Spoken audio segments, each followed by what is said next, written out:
Selamat pagi, perkenalkan nama saya Puspita Tamansari Saragi dengan NPM 1901030108. Saya dari grup 9 mata kuliah belajar dan pembelajar. Di video kali ini, saya akan menjabarkan apa itu kondisi proses pembelajaran. Terima kasih. Belajar yang efektif dapat membantu siswa untuk meningkatkan kemampuan yang diharapkan sesuai dengan tujuan instruksional yang ingin dicapai. Nah, pengertian dari kondisi belajar. Pengertian kondisi belajar adalah suatu keadaan yang dapat mempengaruhi proses dan hasil belajar siswa. Kondisi atau situasi yang memungkinkan terjadinya proses belajar harus dirancang dan dipertimbangkan terlebih dahulu oleh perancang atau guru. Ada dua kondisi dalam proses pembelajaran.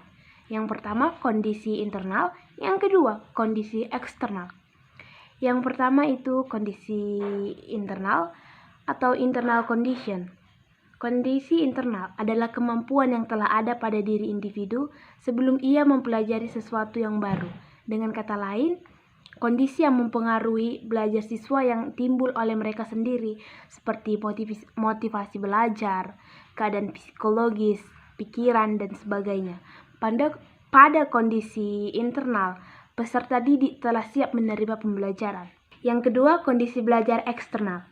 Kondisi belajar eksternal adalah kondisi belajar yang ditimbulkan dari luar diri mereka. Dalam hal ini adalah lingkungan belajar siswa. Kondisi belajar eksternal memberikan banyak pengaruh dalam kelangsungan proses belajar.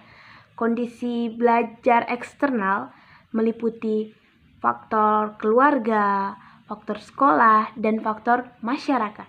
Nah, kita dapat menyiasati kondisi belajar itu agar dapat berpengaruh positif pada siswa dan tidak menimbulkan kejenuhan. Kita dapat melakukan langkah-langkah seperti memberi motivasi, menciptakan suasana belajar yang menyenangkan, membuat lingkungan belajar yang menggairahkan, dan mengadakan refleksi. Adapun tingkah laku hasil belajar siswa diklasifikasikan menjadi 5 macam. Yang pertama, keterampilan intelektual. Yang kedua, strategi kognitif. Yang ketiga, informasi verbal. Yang keempat, keterampilan motorik. Dan yang kelima, sikap. Nah, kesimpulannya, kondisi belajar adalah suatu keadaan yang dapat mempengaruhi proses dan hasil belajar siswa.